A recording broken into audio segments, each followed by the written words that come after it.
There is an outcry about Paul O'Sullivan walking out of the Mkhwanazi Ad Hoc Committee while being questioned by evidence leaders.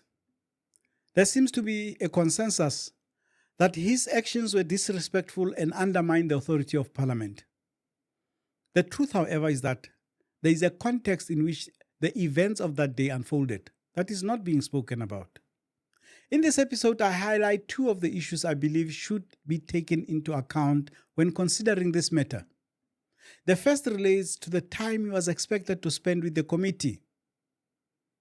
The second is regarding how he was treated by members of the committee, especially David Skosana of the MKP. Hello everyone, welcome back to Joe Talks Politics. I am your host, Joseph Mosia. Let's get right into this.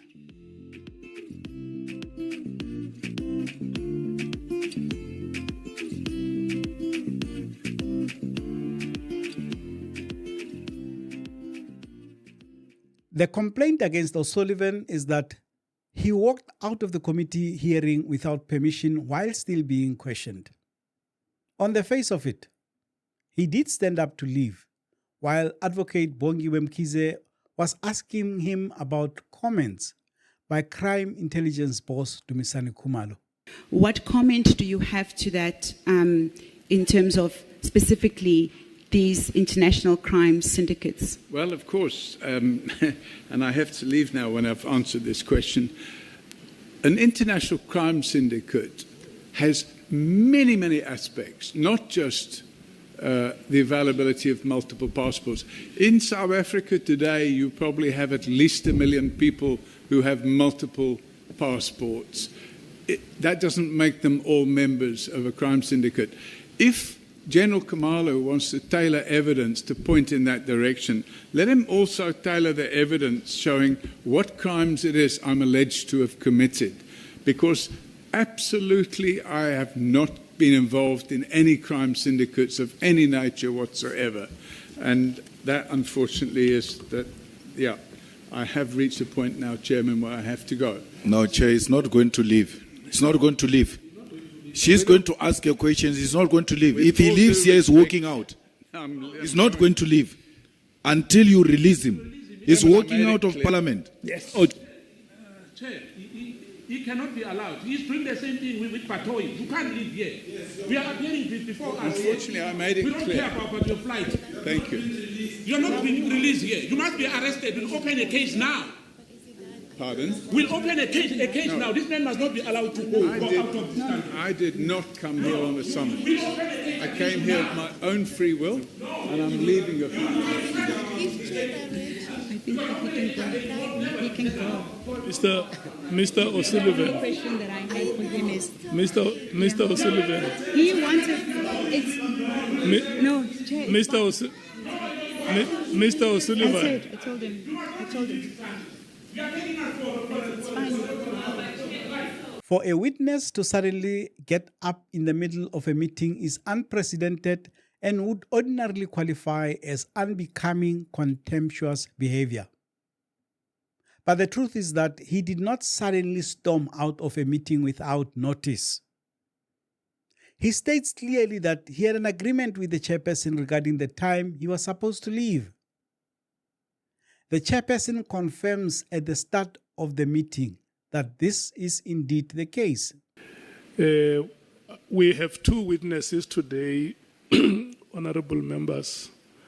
That is Mr. Robert Paul O'Sullivan, who is going to be with us from now until 1 o'clock. We had 3 members that were left on the speaker's list, that is Honorable Ntuli, Honorable Skosana, and Honorable Cameron. Then after they would have concluded their questions, which is 30 minutes per speaker, I'm going to do a round with yourselves in the form of political parties to check if I can allocate you between 10 and 15 minutes. So it means there will be 1 speaker per party, just to check if there is anything that you may want to raise. And then from there, we will hand over to the legal counsel to conclude with Mr. Paul O'Sullivan, and then we will release him 1 o'clock.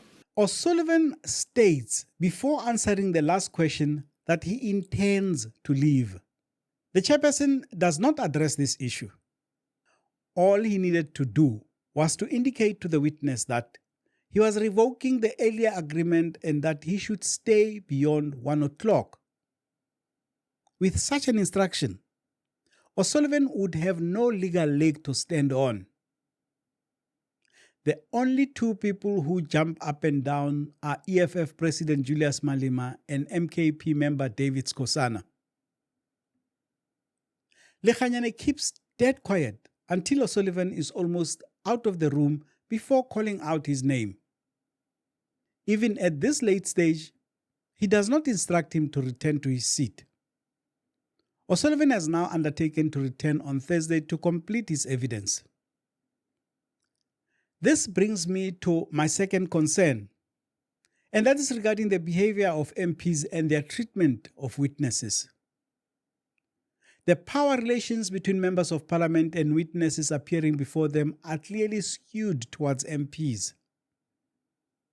By virtue of their positions, members of the public are often subdued and try their best to sound respectful. But some members of parliament take this as a license to speak as they wish and totally disregard the constitutional rights of witnesses. Listen to this interaction between O'Sullivan and MKP MP David Skosana. I'm saying you chose to invest in South Africa. Am I right? Correct. And you know that there was international sanction and boycott in South Africa. Am I right? And you moved to South Africa so that you could enjoy the apartheid South Africa. Am I right to say so? Definitely wrong. So why did you choose South Africa when there was international boycott, but you chose to come in here? Because the winds of change were taking place, and I could see that South Africa was moving towards a democracy. I already owned properties here, and I wanted to come and stay here and become part of that movement to move towards democracy. When did you own properties in South Africa? Which year? I can't remember. In the 80s, in the mid-80s, I bought some properties here. Now, investment properties. I bought properties in different parts of the world. And you haven't mentioned St. Helena as well in your affidavit, am I right? What paragraph? I don't know. No, I'm asking. Did you mention St. Helena, the Iceland? Iceland? Yes, St. Helena. I have no investments in Iceland. So these journalists you trust who publish all those things here, they are lying. Which journalists do you trust?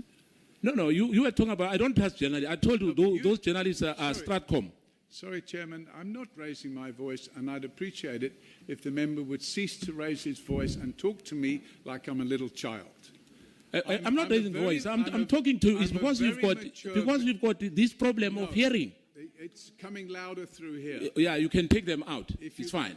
No, I don't need that, Chairman. Yeah, so it's up to you. So don't dictate to me. What is your question? My question is simple. I asked you that you didn't declare St. Helena, your investment there.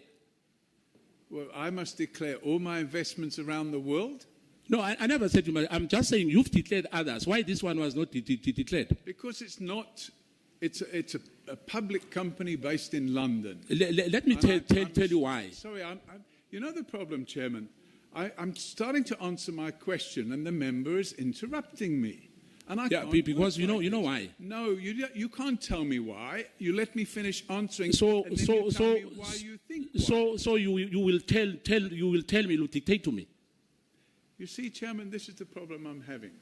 I've got a very antagonistic person here who wants to. I'm a member of parliament. I'm not a person. You can say a member of parliament here.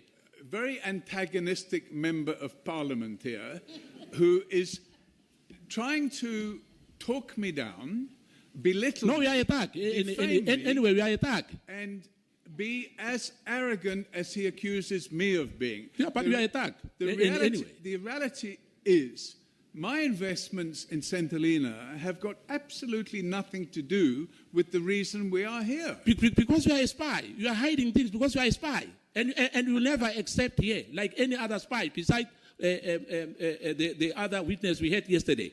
Skosana's behavior cannot be explained in any other way except that he was bullying and badgering the witness. He was insulting and making unsubstantiated accusations. And this is where the role of the chairperson becomes crucial. When he does intervene, he seems to treat the MP and the witness as equals. No, Chair. You're not going to make Chair. allegations and Chair. not allow me to answer. Chair. I'm not going to complete my answer Chair. like this. Chairman? I haven't said anything. The inference is, he's trying to make an inference that it was Chair. improper. And I want to give an explanation, and I will give that explanation, Chairman. Chair, Both. with your indulgence, I've asked a question. I need an answer, period. My answer is very simple. Wait, both of you. Thank Mr. Paul O'Sullivan. Wait, Honorable Skosana. You know, the two of you had a frenetic start. The manner in which your conversation started, it started with sparks flying. And it can never be a way to sustain a conversation. It can't be. In this case, Lekganyane fails to protect O'Sullivan, who is his witness. Irrespective of what he thinks of O'Sullivan, he has a duty to safeguard the integrity of the process and prevent abuse of power. Parliamentary hearings are constitutional forums for accountability and public participation, not platforms for personal attack. Under the framework of the Parliament of the Republic of South Africa and the values embedded in the Constitution, members of the public are entitled to dignity, fairness, and meaningful participation in parliamentary processes. An MP holds institutional authority, public influence, and the protection of parliamentary privilege. Using that power to intimidate, bully, or make unsubstantiated accusations against the witness abuses that position and undermines the integrity of the inquiry. Such conduct can discourage public participation, distort fact-finding, and erode confidence in parliamentary legitimacy. Robust questioning is lawful and necessary, but it must be directed at evidence and issues, not at humiliating or insulting individuals who appear to assist Parliament in carrying out its oversight role. What do you think? Please share your views in the comment section. If you enjoyed this episode, don't forget to like and share it. And if you are not yet a subscriber, please consider doing so. That was another episode of Joe Talks Politics. That's all from me, Joseph Mosia. See you in the next one.